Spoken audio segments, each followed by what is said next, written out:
হেই everyone, সকালে কেমন আছেন? আশা করি ভালো আছেন। তোষার 25 এর নতুন একটি ভিডিওতে আপনাকে স্বাগত। আজকে আমরা ওয়াইফাই এর কিছু সেটিংস নিয়ে কথা বলবো। এই সেটিংস গুলো যদি আপনি করে রাখেন তাহলে আপনার ওয়াইফাই আর কেউ চুরি করে চালাতে পারবে না। তো চলুন ভিডিওটি শুরু করি।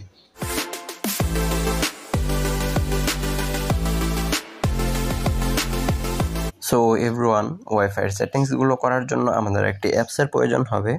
সেই অ্যাপসটি নামানোর জন্য আমরা গুগল প্লে স্টোরে চলে যাব। প্লে স্টোরে আসার পর এখান থেকে আমরা সার্চ করব FING।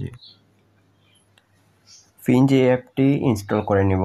অ্যাপটির লিঙ্ক ডিসক্রিপশন বক্সে রইল। তারপর এখান থেকে আমরা ওপেন করব। এখান থেকে আমরা এই নেক্সট বাটনে ক্লিক করব। তারপরে এগ্রি অ্যান্ড কন্টিনিউ এখানে ক্লিক করব। তারপরে এনেবল লোকেশন এখানে ক্লিক করব। তারপরে সিং মি ইনে ক্লিক করব। এখান থেকে সিং উইথ গুগল ক্লিক করছি।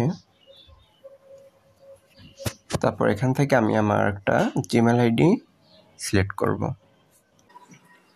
তারপরে এখান থেকে I M A personally click করব। তারপর এই সিম কারেক্ট নেটওয়ার্কে ক্লিক করব। তারপরে কিন্তু আপনারা দেখতে পাচ্ছেন আমার ওয়াইফাইটি কে কে ইউজ করছে।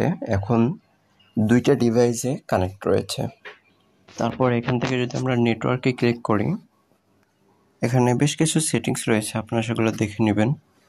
তারপর এই সিকিউরিটি, এখানে তেমন কোনো কাজ নেই। তারপর ইন্টারনেটে যদি আমরা ক্লিক করি, এখান থেকে আমরা যদি টেস্ট নিউতে ক্লিক করি তাহলে আমরা আমাদের ওয়াইফাই স্পিডটাকে টেস্ট করতে পারবো।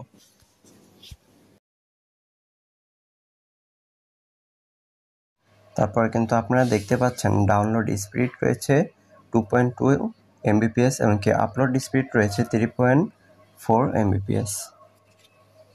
এখান থেকে আমরা আবার ব্যাক করছি।